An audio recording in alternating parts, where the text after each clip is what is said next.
Hello and welcome to the Animation Communication podcast, your source for discussion about animation, film, fandom, and more. So please join your host, I Love Kim Possible a Lot, or KP, and Lauren Kizich, the Abbey Roadie, for today's discussion.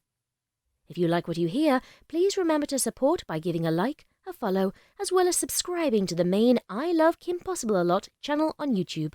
Spread the word and keep being a part of a great community. This episode is appropriate for all ages. Hi everyone, welcome to this week's episode of Animation Communication. In week, I mean like, kind of week. I'm KP, your hostess with the mostess. And then I have Lauren, who's here also. Also a hostess with the mostess. You know, like yes, I'm sorry, like I stole cupcakes. like your one thing. Like the hostess cupcakes. Like, oh no, I Beetlejuiced. That's her job. The ghostess with the mostest. The ghost est with the mostest est. Okay, I'll stop puns. So it's still our summertime schedule, so like we're just kind of chilling as we have time. The next 2 weeks, I'm going to be super busy at work, so we will try our best. But for now, because we're focusing on convention stuff, if there's any guests that you would like to see on the show that we could like maybe like we can get, like please don't ask for like any big celebrity ever, name blanking, I don't know, then let us know. Don't ask for impossible guests. But yeah, don't make for now we're gonna or at least cover hard to reach guests. It's like as it does depend on connections. So yeah, this is and talking... who's willing to do what and who's open to doing what. So yeah, so be reasonable in requests, I guess. Yeah, this is the girl coming from like, oh, C-list actor from Star Trek won't notice me. Takes several years to notice me. So, you know, people think we have talent, but we don't really have talent. Also a reminder that I've poked at this before. I've poked at this before to do a email like reading based on like letter submission thingy bob from the people who listen, and no one's sent us anything yet. So if you want us to send a letter to us to read and talk about, we're at animationcommunication@gmail.com. So again, I haven't really pushed too hard for it because like the schedule is like a hot mess right now, but you know, that is one of the episodes that we would like to do eventually. But I know people listen to the podcast, like not a lot, but like some people. I know you're out there. I know you got questions. I want to hear them. Or even like, hey, like I appreciate what you guys are doing, or hey, like I don't know, whatever. Tell us how you got into animation, something like that. So if you want to share your stories. I feel like we kind of shared our stories a little bit, or to a brief extent, but I guess we could go in depth. But it all started when I was born. It all started, you know, without my consent. You know, like that's the problem, is like everyone is just like weaned on Disney movies, and then like a certain percentage of the population is just like, but what, I just want to stay here forever. So, you know, that's the problem, like, with mass media, there's a mass, and, like, not, like, it's fat, but, like, because there's a lot of, it spreads to everywhere, because people consume it, so, anyway, so we're talking about, Wish Dragon today, anyway. Also, if there's a movie that you wanted us to talk about, as we chill, and, you know, we'll talk about stuff in between guests, then, you know, yell it, because then we'll just talk about stuff that we want to talk about, because I think, well, I guess we can talk about Space Jam 2 next time, if you want to do that, but, come on and slam, motherfucker. Anyway, so Lauren, how is your summer going since last week? It's going. not much different going on. Still working, so yeah. We're kind of just busy with stuff, so I mean it's just how it is. But And it's all stuff that we can't even really like. Oh, I could say that my next DA Games animated, it just got done, so it'll be posted at some point pretty soon. But otherwise, still going. So It will be but anyway. done eventually. Like, that's something I learned is so for those. Well, I mean, it is done. It's just a matter of it's just queued up and then it'll be released. Oh, right, So, right. Yeah, I thought you no, were it's done with done. your portion, not okay. Not Oh the whole no, thing it's was like done. if anything, it's probably just in compositing right now, but that's about it. So that's one of the things I learned about doing anything in the summer with artists is that a lot of artists are in school and then their time gets all mangled and like we had a deadline for Treasure Planet Reanimated. We're doing that if you don't know about that. So just the I'm still here sequence, not the whole movie. I have to clarify that we're not doing the whole movie. Um but yeah, Yeah, because I everyone's mean, there are whole projects that are doing like whole movies reanimated. So I just not to get can't. confused with those. It's too. Especially if this is kind of your first foray into that kind of stuff. That's a big bite to take. Yeah. Guess like well, especially with all the other stuff that we're going on. I just like organizing people like sounds easy, but it's not. So anyway, that's one of the things I learned about doing stuff in the summer is that everyone's schedule change and then people that say they can commit to stuff are like, "Hey, actually, I just got this thing. I'm out, deuces." And I'm just like, sigh. So like, it's always a matter of like, oh, how many spots do we have open now? Will people actually finish stuff? I mean, we have like half of the project finished at this point, but like it shouldn't have taken as long as it anyway. So Lauren, what's the news like Uh, for now? Not to well, put you for on the first, spot. well, first of all, I mean, up until maybe the end of this month, we'll have more headlines. But at least as of the past week or so, uh, Space Jam 2 just came out, and I've yet to watch it. I've been seeing all the reviews of it though, and it's funny. It's got the fan base going a bunch of different ways. Like there's the people that really love it, the people that hate it, the people that are kind of meh about it, going like, "Oh, I love the animation, but the story was lacking," or I so mean, there's a whole. but you knew what the But I'm story like, was gonna be. It was I, LeBron James, and he has to play basketball, and then he wins, right? Like, yeah, I'm like, well, but there's this you know what but you then were there's a doing. whole lot of things about the writing, or there was certain jokes that were in there that they're like, that's kind of dated. I'm like, well, thinking the first Space Jam's kind of dated too, The because it's first Space very much Jam, a let's be product clear, of the the first 90s. Space Jam So is like not good. no, People are nostalgic for it for reasons I don't understand, but it's no, it's not like, and I it's remember not good, guys. I remember rewatching it in more recent times and going, it's like, I'm afraid to rewatch it. Like I think the other thing is like the songs, like like "Come On Slam" is just so catchy oh that yeah, it's like a it's meme like essentially. the soundtrack's a bop. That's the one thing everyone will always say. It's that the opinion of that will never change. Is that it's a classic, but because it's a whole bunch of like hype jams, from basketball games. It's those old like the old rally songs. So those are the ones that get you pumped up and get you excited, and yeah, that they do. So and they're fun.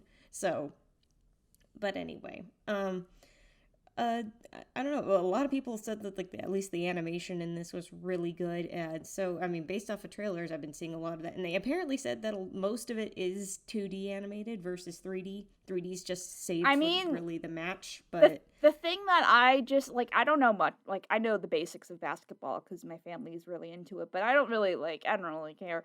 But LeBron James is like an active player in the NBA, right? So imagine like how much time does he have to like shoot a fucking movie, So I would think that he would just do most of it in voiceover because that takes up a significantly not a lot of time. Plus Warner Brothers Animation has something to do. So, I know there a lot of it's TV based these days with all the Cartoon Network stuff that's coming out, but you But yeah, know. it's funny though, compared to Michael Jordan, you can at least say that LeBron James has voice acting experience. So I don't know, it's like a lot of people are obviously going to be making their comparisons between the first Space Jam and this one. But I'm like, okay, but LeBron James at least has done animation work before. He was in Smallfoot, if people forgot. Oh So, my God, which is I another Warner forgot. Brothers animation. Who was he Yeah. in So Smallfoot? he was it his name Gwangi? He was one of the he was one of the snow abominable snow monsters. Okay, was he So the one with the song? I don't think so, but I'm just checking. no. Okay. I was just like, did LeBron James sing? And I just totally blanked out as far as that. I have seen Smallfoot, but I just saw it like the one time, and I was like, I saw a impressed. screening of it like back on the Warner lot back a few years ago. And I thought it was really cute, but yeah, it was just funny that I'm like, oh yeah, that was I think that was technically LeBron's first foray into voice acting, and he was good in it because he has like he had pep to his voice, he had inflections. But it's kind of funny, a lot of people were saying that the way he screams in Space Jam sounds very like not like somebody who is actually in trouble is actually gonna scream. Like it sounds like Yeah. So I'm I mean, falling into the cartoon verse. I'm falling into the Warner Brother IP lot. uh... Come on, I don't- Slam. But yeah, I'm also like, I haven't had a chance to see it because I asked my friend and she was unavailable. But anyway, like I love I think like IP marketing is the way of the future as far as taking like an established IP and doing like things like Disney Plus is doing, where like let's do a series because we were never able to do a series and now we can with all these characters. Now we can have Pixar make a series or whatever. So I can say yeah. I have you watched Monsters at Work, by the way? No, I haven't had time. I barely had time to watch Wish Dragon because I was out all day yesterday. That's true. But I can say Monsters at Work's really cute. It's and it directly follows up right between. I can't say right at the end of the first movie because it's supposed to be in the time where the old CEO, the Water News, is thrown out, and they switch over to Scream Power or to Laugh Power from Scream Power. And then at the very end of the movie is when you see, the company being successful. So this is in that window where the company's trying to find itself again, in the face of an immediate power switch. So, and then at the same time, it also faces, literally, it's kind of like what I touched base on the last one. I was correct in my assumption, is that Tyler, who is the protagonist that we mostly follow, he's kind of like our, I guess, kind of sort of like our, no, he's not entirely blank slate, but he's like our blank slate. Like he's a placeholder for us. mm-hmm. The audience, as in us, yeah. Yes, but I mean, he's coming straight out of Monsters University, and he got accepted to work at Monsters Inc. as a scarer. He gets there, and they had just switched out of Scare Power and or Scream Power, and are switching over to Laugh Power, and he has no idea how to do that. So Mike's teaching comedy classes to help teach the monsters how to do comedy and stuff, so they can, so it's like that whole interesting little window, and it's cute. And in the meantime, he works with this team called MIFT, which is like the technical group, the maintenance group that keeps things up and running in the factory, and it's funny. It's an interesting group. I still have to kind of like get used to them a little bit because one of them is, I mean, it's kind of funny because one of them is kind of one of those, oh, she's the annoying character, and she's initially annoying, but then you get to know her and she's like, you get a reason why she's kind of like the way she is, but at the same time, it's like, okay, but it's like 3 episodes already, and it's like they try to explain her, and I'm like, okay, she still kind of gets on my nerves a little bit, and that's not the actress's fault or anything like that. It's just the way she's written, and so it's like, when you have like it's almost like having Donkey to Shrek, except Donkey knew when he would run a certain degree, and he wouldn't overstay his welcome in a joke. That reminds me like of, he wouldn't keep a bit going. That reminds me of the Disneyland thing where they have the monsters like Lafatorium, and they have like a third party monster who's voiced by like a cast member, but it's like no one established in the canon, so you're not like aware of how that person's supposed to sound. So like if someone's sick and someone else has to do it, like you wouldn't know the difference. I know how things work, Disney. So anyway, that's what I'm thinking of. But now we have a purple version voiced by um comedian dude that I'm blanking on his name. Anyway, what else? Oh yeah, the Emmys happened, right? Like for people who care about those, right? Yes, for the daytime Emmys. So we had some animated wins for them. We got wins for Mau Mau from Cartoon Network. We got Candace Against the Universe. So actually, Phineas and Ferb technically getting a win while a show isn't even running anymore, but it's because of the movie that was released on Disney Plus. Animaniacs won some awards, especially for boarding. I think it was for writing and for storyboarding. Jurassic World Camp Cretaceous, Wizards Tales of Arcadia, and Dragons Rescue Riders. So those are three DreamWorks shows that are on Netflix that won as well. So so congrats to all the winners. I know that's even just a few of the names. But congrats to all the winners, especially for all the animated winners. And, hello, where do you think you are if you're sitting here listening to an animation podcast? But, yeah. Yeah. And, so and that just actually as of recording this, that happened like yesterday. So like last night. So that's pretty recent news. And then also, I guess what I can say is coming up on, at least as of recording this July 30th, whenever this episode airs, is we have the premiere of Centaur World, which Rachel, you and I remember we went to that convention a couple years back, and we got to see a preview, or at least development of Centaur World. And because it was, Megan Nicole Dong, who's the creator of it, and there have already been trailers and teasers released for it. It's a musical adventure comedy series, animated, of course. If you guys haven't checked it out, please go check it out. The show, I'm very excited about it because it's got a lot of Broadway people in it too. It's a musical show, so. The main protagonist, who is literally named Horse, is like a war horse, like a battle horse, who ends up stuck in this world full of crazy, cutesy, bizarre centaurs that are all based on different animals. And basically it's almost like entering that horse entered a second dimension and is trying to get back to the regular dimension where she's waiting to get back to Ryder, who is obviously her owner, and who is just like a soldier in an army. And so it sounds like two entirely different shows mashed together, but it looks like a lot of fun. Yeah, it's very My Little Pony inspired, if that's your thing. So yeah, but also at the same time meant to be tongue in cheek about it, because obviously it's playing off of the goofiness and the silliness of the centaur realm because of how like candy colored it is, and everybody's singing all the time. And but it is funny because when Horse ends up in that universe, she's played by Kimiko Glenn, who she was in Waitress on Broadway.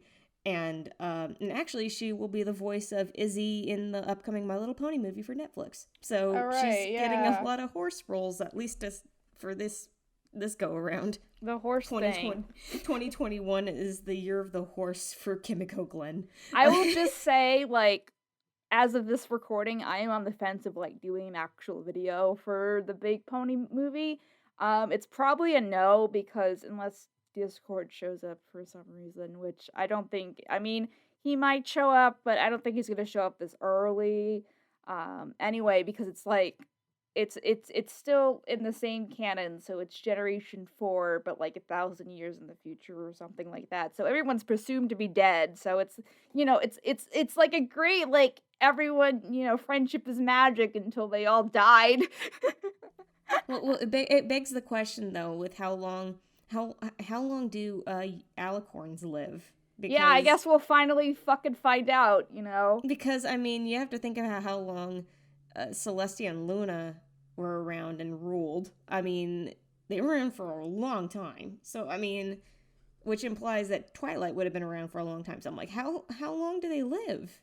Are they actually immortal, or they just live for a really, really, really long time and then eventually die? I don't know. Yeah, I think we'll get some of that in this movie thing. Oh, for those who don't know what the fuck we're talking about I'm cursy today.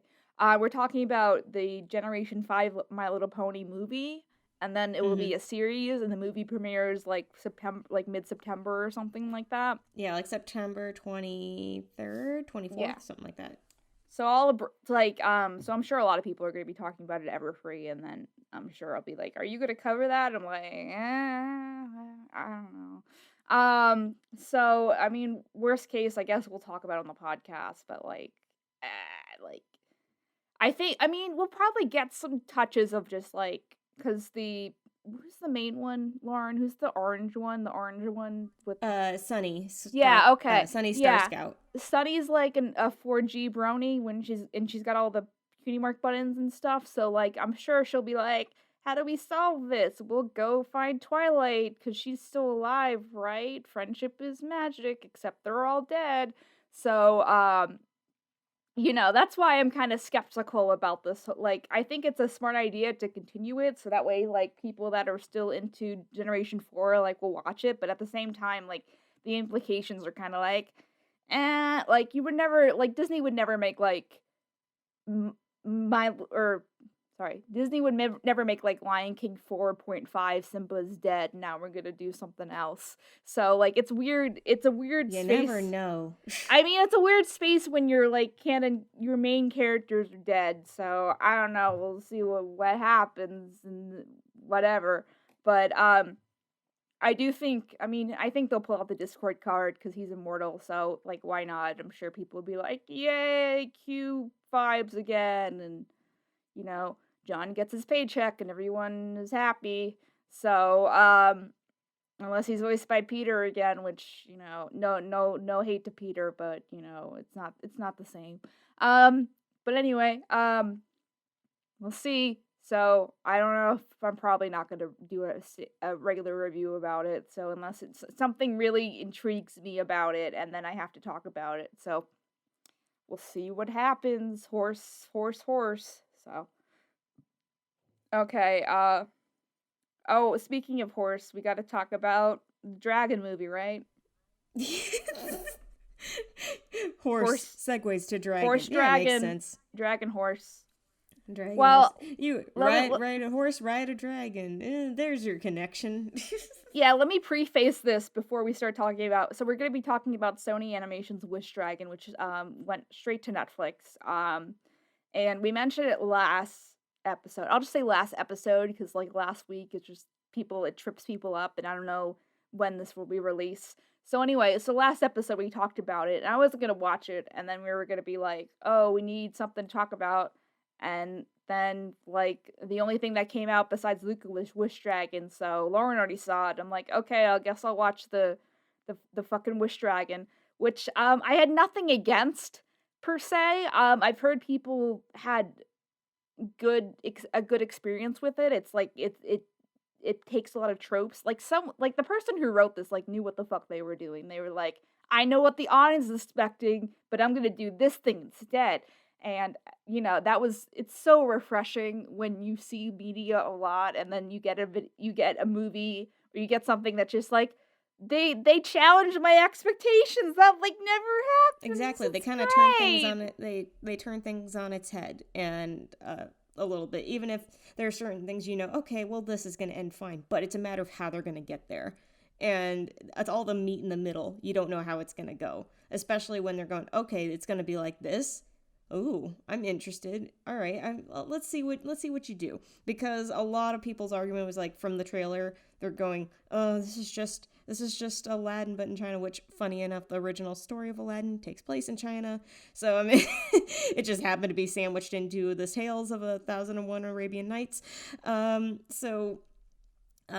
it was a story that originally took place in China. But then a lot of people were using the argument that the trailer makes it look like the dragon's like the genie, and the genie's gonna, the genie dragon is gonna be like this pop culture referencing snarky dragon. I don't think there were any companion. pop culture references in this. Like, and the funny thing is, no, and I'm sure I'm gonna say this. This is going to go into spoiler territory in this podcast, because I mean we can't just, it's kind of hard to basically, if you want to see it, it is really good. Go see it and come back. Like, I'm going to talk about how good it is, and that's coming from me and Lauren and I specifically, who consume just like a lot of animation and produce a lot of our own animation independently. So it's not just like we're just like some Karens, like some white Karens from the street who are like, I took my kid to see the Wish Dragon and I didn't hate it and wanted to kill myself. I actually liked it. So, it's on Netflix, so go see it if you want to, and then come back, I guess. If you care about spoilers, it's I very much liked it, so I think you will like it too, people. And on the internet. I'm glad you had such a positive response to it as well. When you're telling me, oh, it's so good and Long is a good boy, I'm like, I'm glad, because it seems the general consensus is that everyone agrees Long is a very good boy. Okay, let me finish. Let me just... You can go first. Oh, sorry, I was going to say, can I give a brief summary of the movie and how it is? So, instead of being, just carbon copy Aladdin, it is about basically like a working class boy who befriends this little girl, and they become friends as when they're little kids. She moves away. Years later, flash forward like 10 years later, the boy is now a grown man. He is basically going into college, or is in college, and he is missing his best friend from childhood. And that best friend was the little girl who grew up, and she grew up in because her dad became like an investor or something like that, businessman, basically. Business numbers.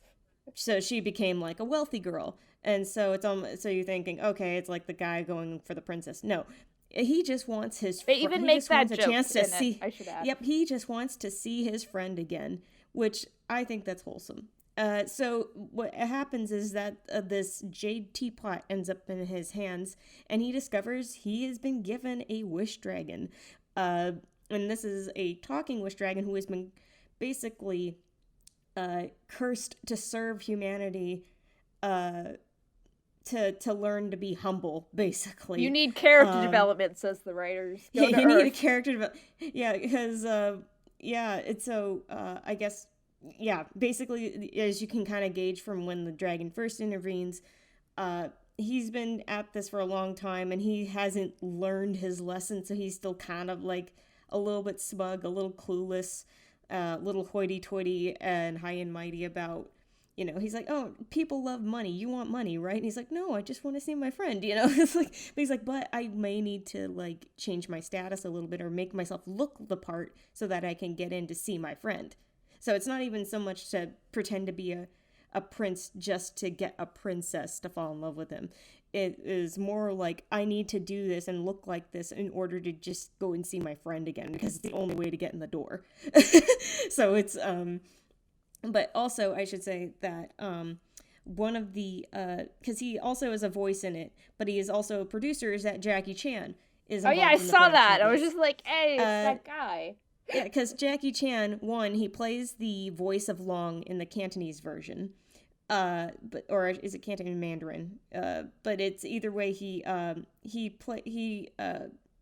however, being a producer would mean he has some say in what goes into the movie, obviously. And the moment it made me realize, wait, he's a producer in this, right? Is the moment where.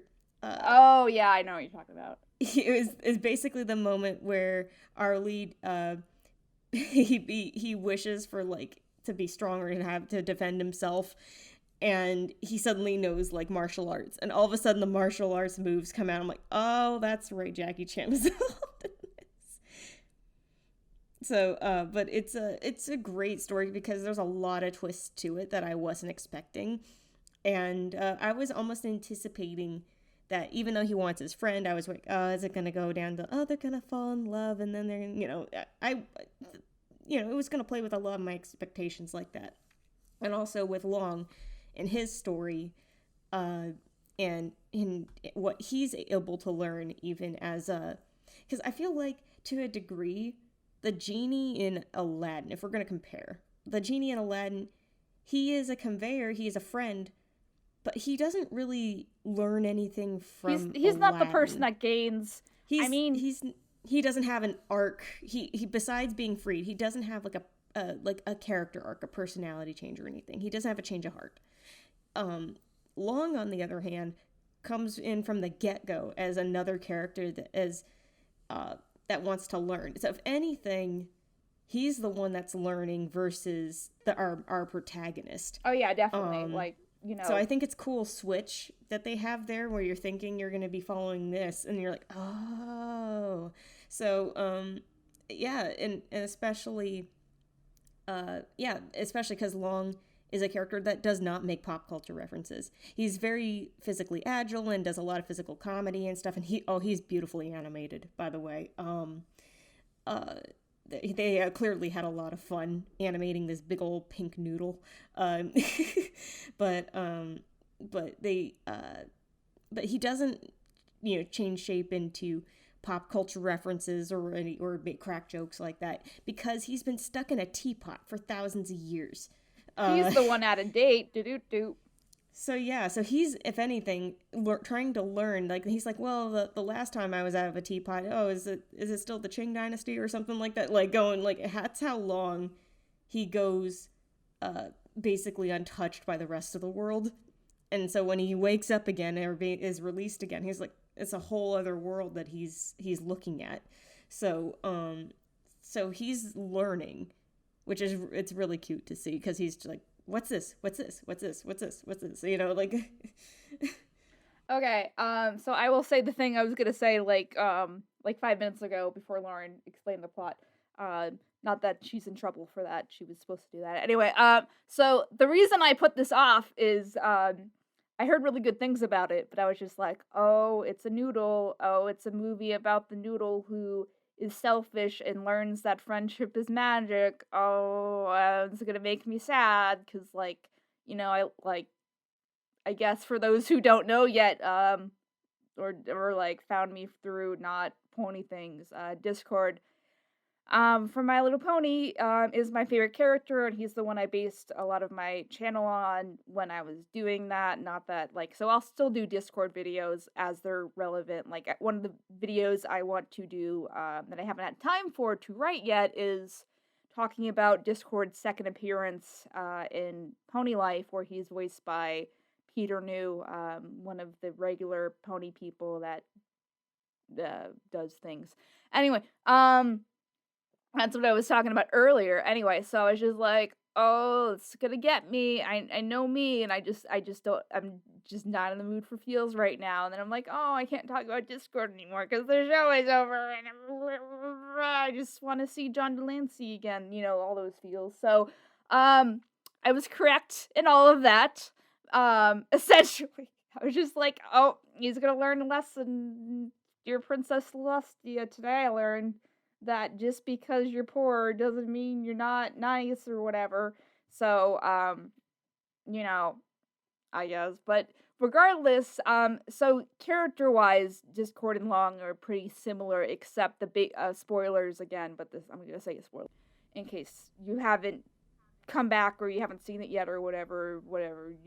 You've been warned. Anyway, so the big thing is Long was a human, and then he died, and then he's not a human. So he was he was not originally a dragon, where Discord was always dragon-like. He's technically not a dragon, but he's dragon enough. And actually, Long was an emperor. Yeah. So it explains his view of status and money and power and and how that affects perception and stuff like that. That's where he comes from, and that ultimately is his curse. So Yeah, he wasn't a good enough like person, so now he wasn't good enough to go to heaven, so he has to serve a sentence of being like, you gotta learn to be giving and appreciative of people, and basically just stop being selfish. I was expecting, well, we'll get to the ending eventually, but so, here we are talking about, and I'm even drawing as we talk, along in Discord, like high-fiving or something. I haven't decided what they're doing, but I'm drawing them together because they're very similar. I guess the biggest thing is, like, if anything, Discord's character arc wasn't really, like, as well executed as a feature movie. Like, let's be real, they were just like, oh, let's do this thing, let's do it in one episode, now let's prolong it for like 5 years, and it keeps on messing up every season, and it kind of is not as well executed sometimes, and it's kind of jarring when he like the T-Rex episode when he relapsed, and I was just like, the heart of gold, where is it? I'm gonna find it. Like, that's the whole thing. So that's why I'm here, is Discord's heart of gold. I can't find it anywhere. Where is it? So I'm low-key very excited to be going to this My Little Pony Con upcoming, because I'm just like, yes, I can talk about Discord again. I haven't talked about Discord in like a year. Yay. So my people. So but anyway, I like Long is the end of the story. And I could see that someone on staff, or maybe one of the I don't know, was this animated in-house or was this animated like in Korea so this or is something? I was about to touch base on that. So there was multiple production companies involved between China and the States. So you had Columbia Pictures, you had Sony Pictures Animation, you had Beijing Sparkle World Media Corporation, Tencent Pictures, Base Effects, Flagship Entertainment Group, Boss Collaboration, and Cultural Investment Holdings. That's a lot. Okay, essentially, yeah, so... by a lot of different people.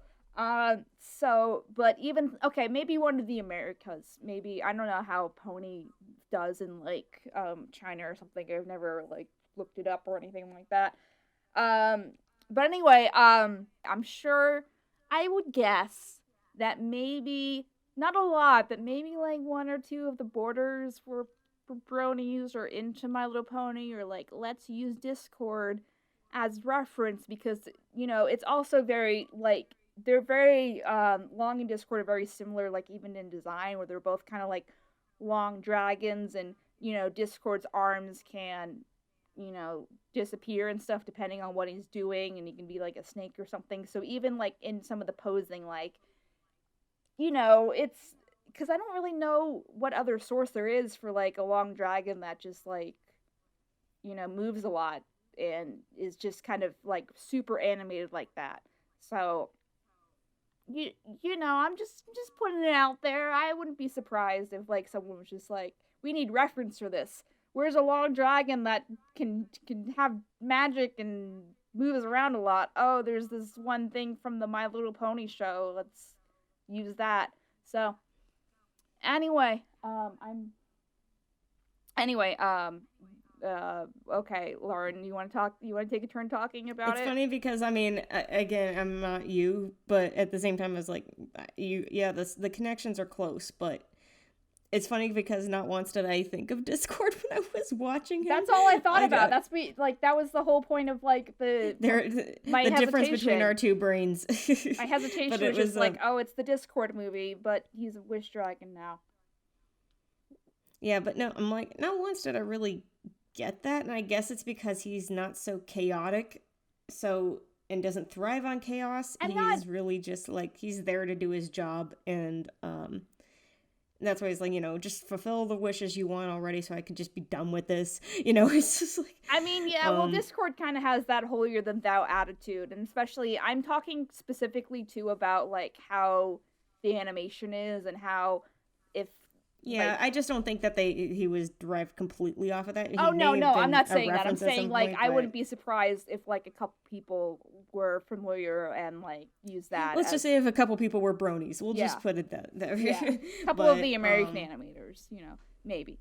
So, yeah, but it's been cool because I've seen some like of animation passes from the movie of like all the different animators that worked on it, and it's cool to see how some of these shots turned out with Long in particular, and saying like, oh, here's how I got the idea, and here's how I pantomimed it, here's how I acted it out. And so you'd see like a side by side of them doing the physically acted out as their reference for the performance, and then there's some others where you could see they do up closes of the faces, so they record their own face doing the lip sync and stuff like that. And this so was like a highly like animator movie. Like all of the movies should be like this. This is it's very much like every second they tried to put or stretch something. Sorry, my things are squeaking.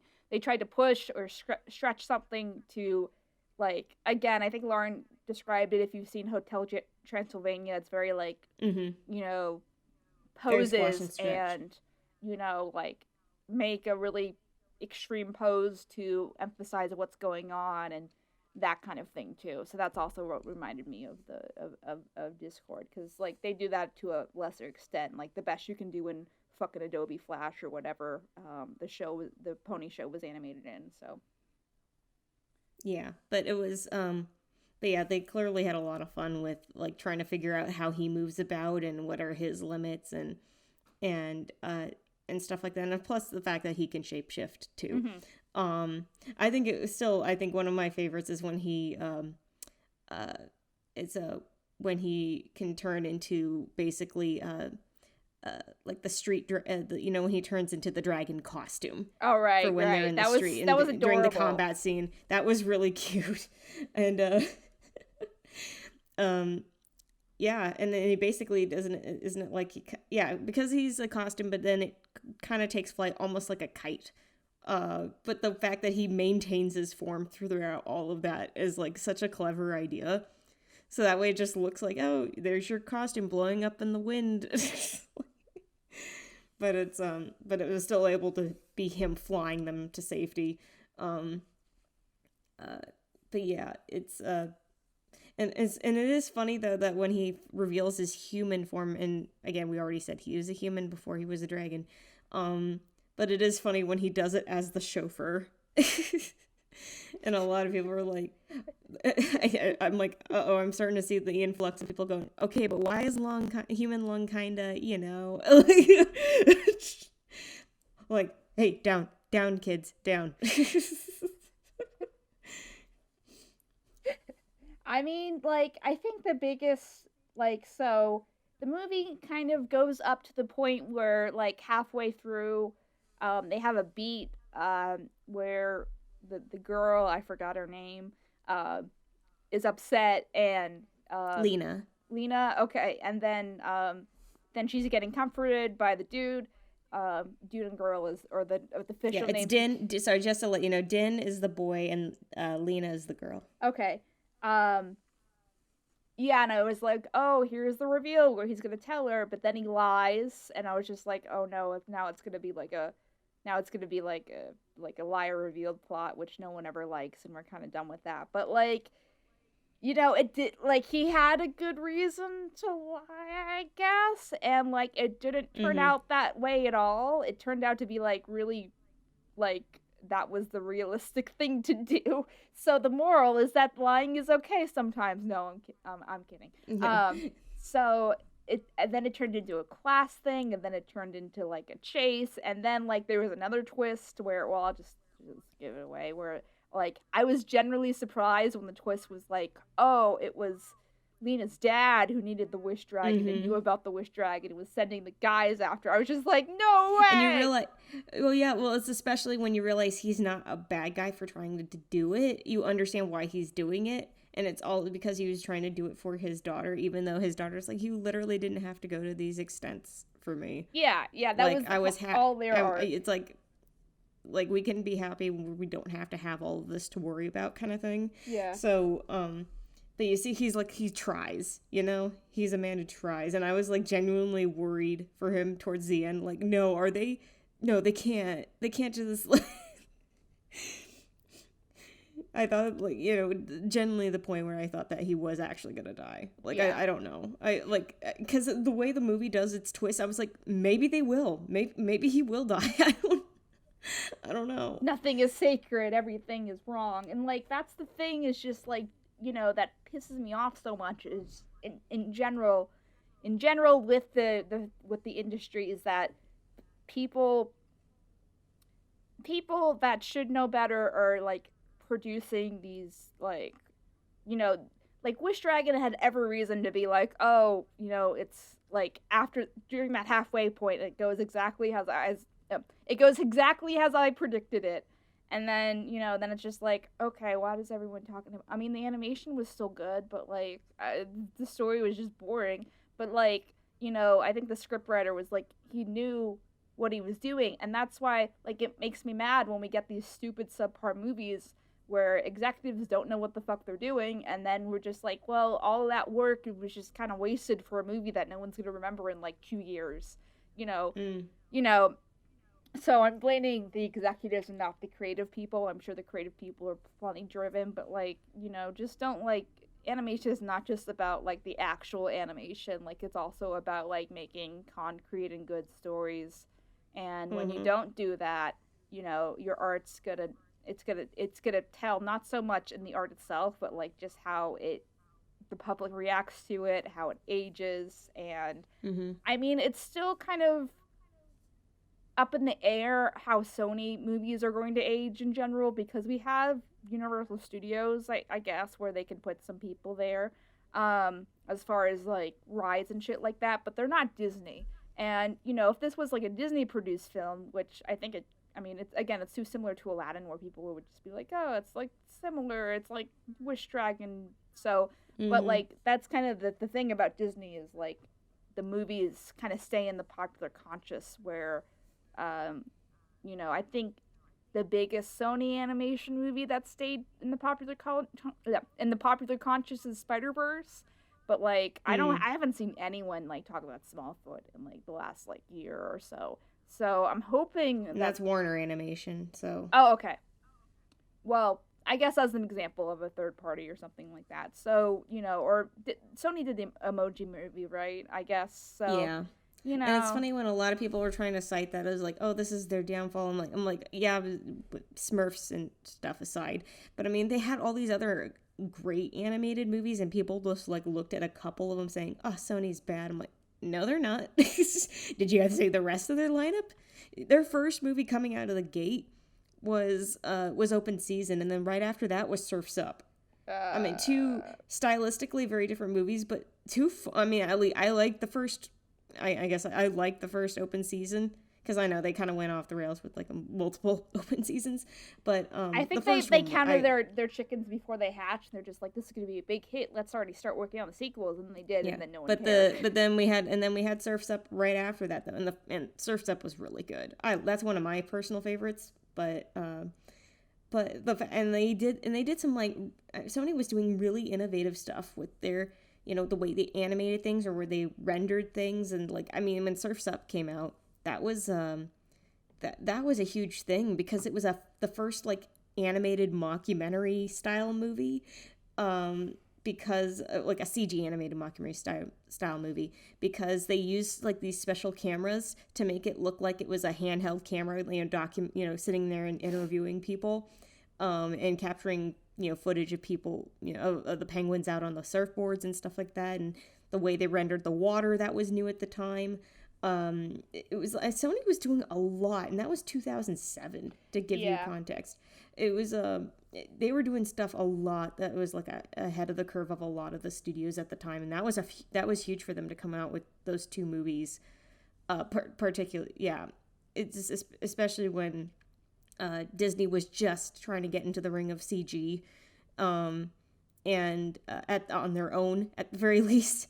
And then and Pixar was pretty much dominating with the CG, and DreamWorks was, I mean, that was around the era of them, you know, kind of having those weird hit or miss films in the middle, but they were still, like like CG wise, they weren't bad or anything. So it's like, so, but and then you had Sony come in and go, look at this, I'm gonna blow all y'all out of the water. So Yeah, I mean, like, that's kind of the thing too, is just like when you have people, you know, in charge that don't know how animation works, or don't know, you know, what you need to what tropes you need to avoid if you want to make a good animation movie that's gonna like stick in people's minds.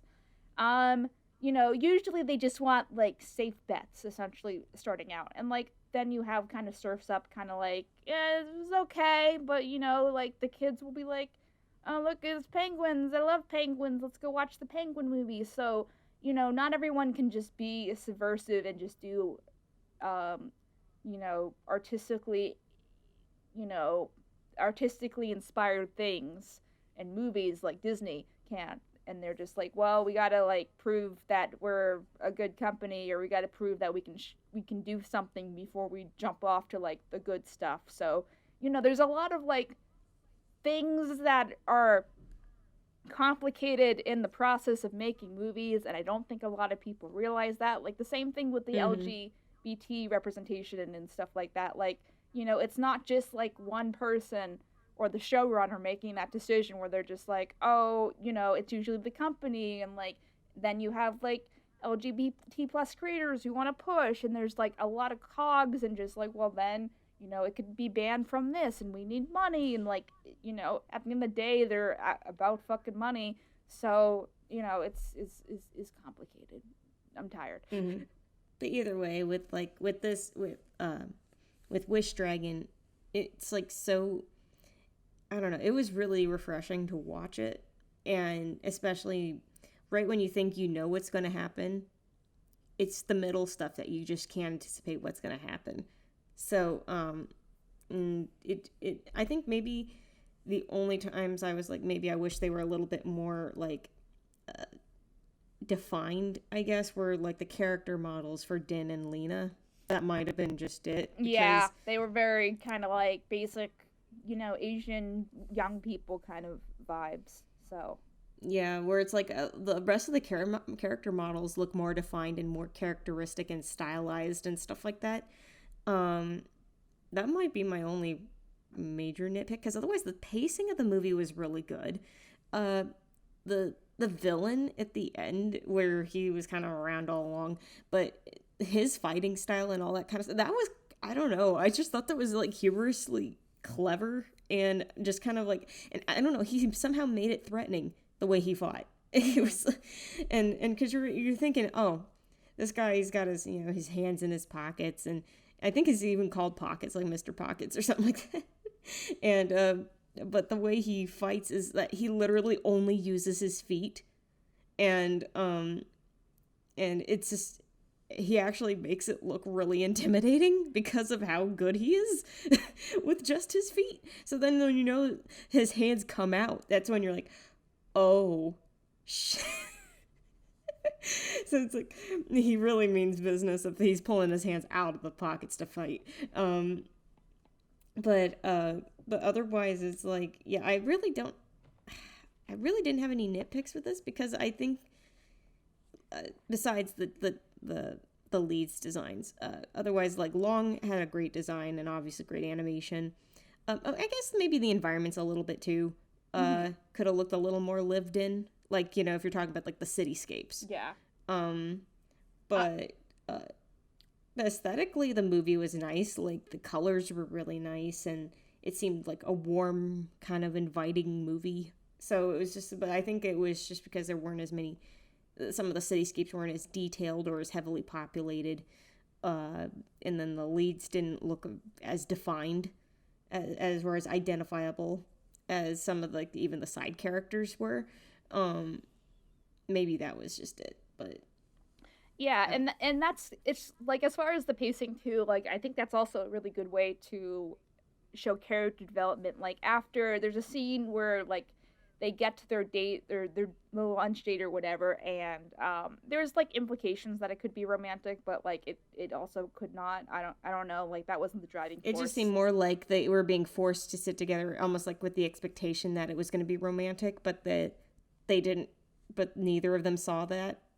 as romantic. Yeah, they would. So it's more like everybody expected them to be romantic when it wasn't. And at the end, they kind of leave it open ended, and I like that. Mm-hmm. Going like it could just be them being friends, or it could mean something that down the line they become something more. But I'm happy that they stuck with it being the friend angle. Gosh, you never see that. Yeah, people being friends as adults, what? But you can be friends with the opposite sex? What? What? Oh no, he has a penis. I can't be friends with him. Anyway, there's my joke.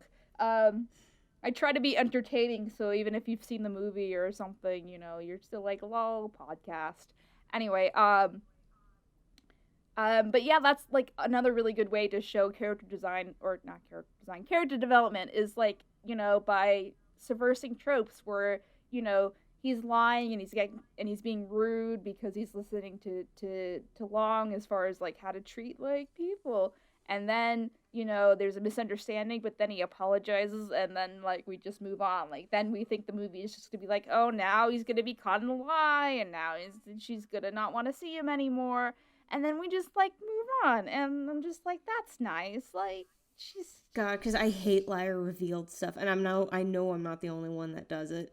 That doesn't like those either. It's because it's just been so overused that when you see it coming, you just start to grow and going. It makes it hard to root for a character that lies. That's like at the end of the day, like that's what fucking is. But even then, you just know it's like something that could easily be avoided if the characters just freaking communicated to each other. Yeah. And so, so many of those instances, even if the character is not like lying to be like malicious or anything, or to do something for a selfish reason, even if they're lying for a good reason, and it's just a misunderstanding on the other side of what was going on. Like, again, it could be solved with some simple communication. Literally just stop and listen to each other, and then you go, oh, okay, let's move on from this. My bad. Like, and thank God Wish Dragon is able to take that in stride. Like, it doesn't have to corner you with the freaking liar revealed. It says, okay, there's a little hiccup here. We're going to talk through it. Okay, we're good. We move on.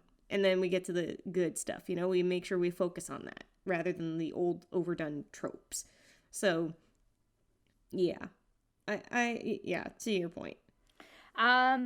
But yeah, like, and then, so that's, like, the second or third twist, and then, like, it gets to, like, we have to be realistic. I'm from money, and my father will not approve, and, like, there's, a subplot about them.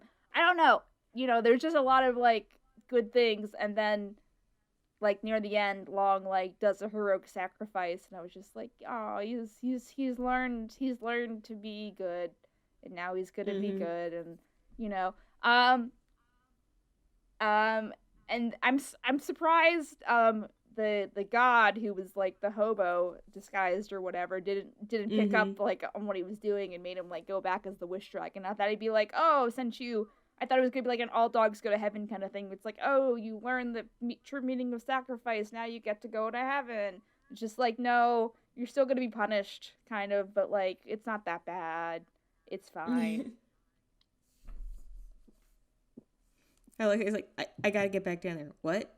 I gotta get back down there. You gotta let me back down there. It's like, but you wanted to get... I'll go myself! I need to get back down there.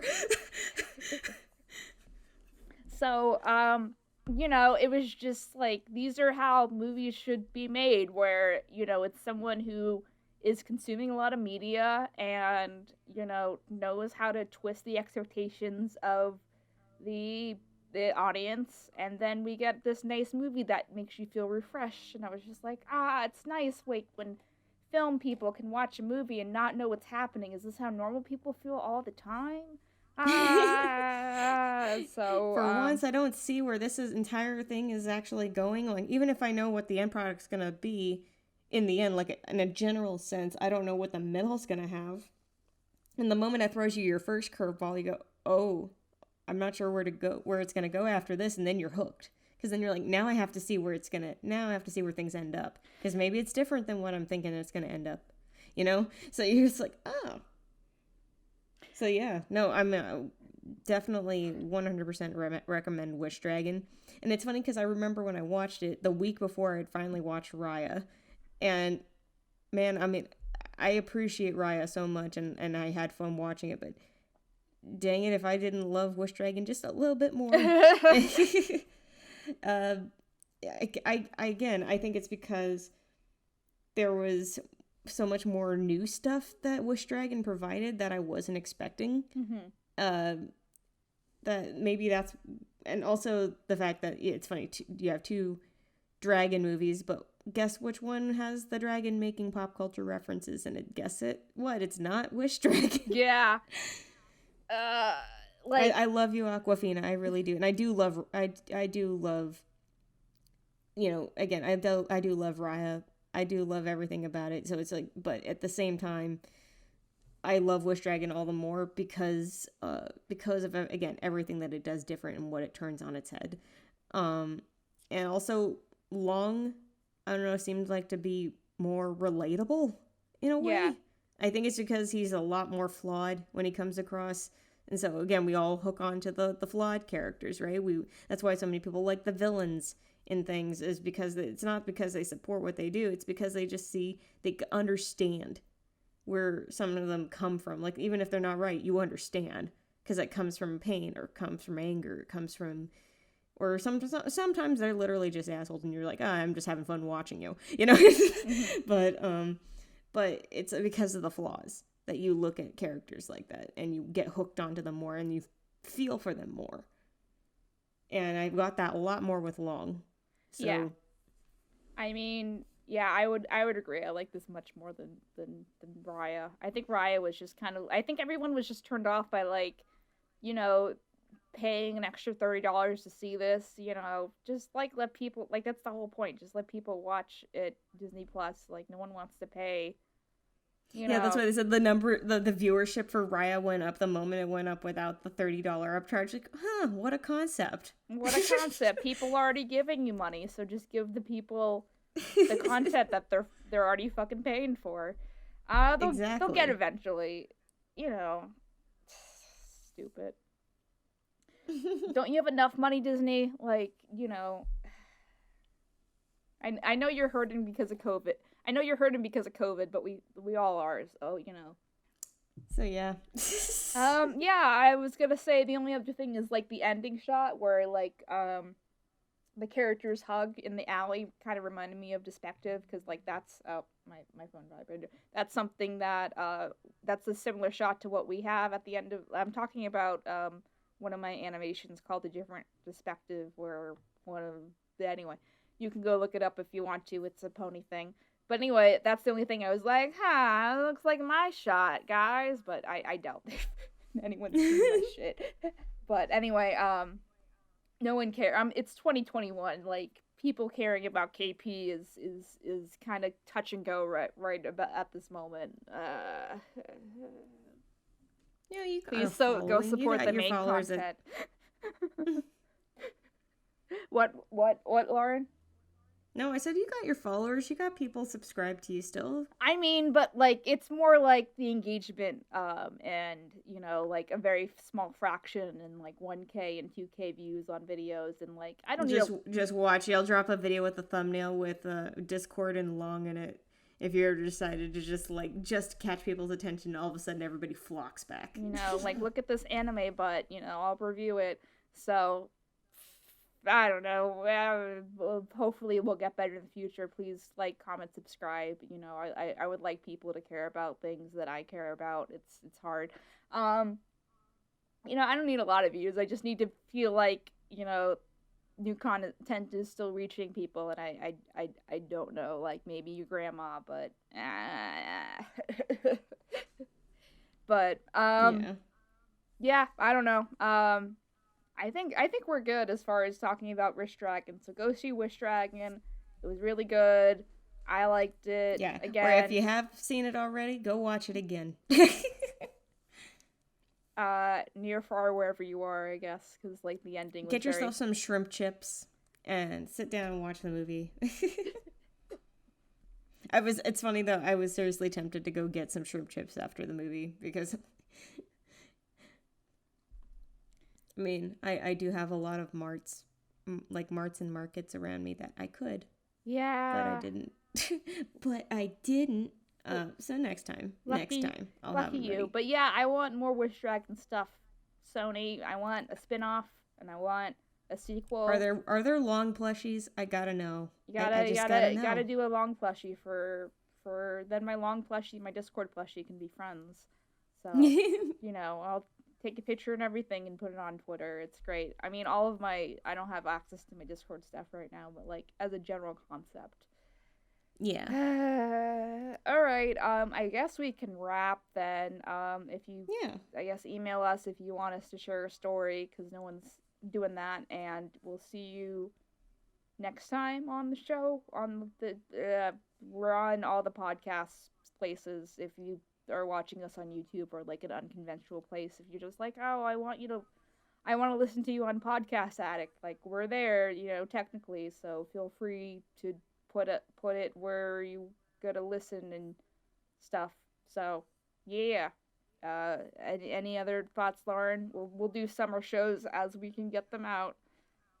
Yeah, basically that's what we're trying to do. Again, we both have our own schedules going kind of crazy right now, so we're doing our best to bring shows and new topics to you guys. But yeah, please, we want to hear from you. What you want to hear next, what topics we haven't covered, or movies you want us to watch, like what KP pointed out, and we can cover that. Maybe next time we'll watch like whatever's first released of Centaur World. Oh yeah, I was gonna say one more thing. Go watch Beastars. I just realized I hadn't announced that Beastars just came out, season 2. If you haven't watched season 1, please go do that too.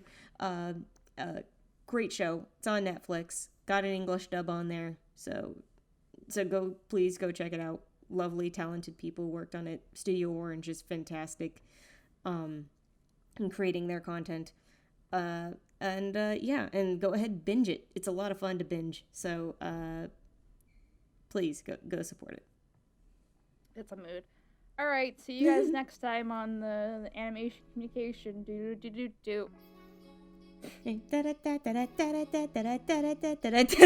Okay, we're going the corner, Lauren. Good night, everybody.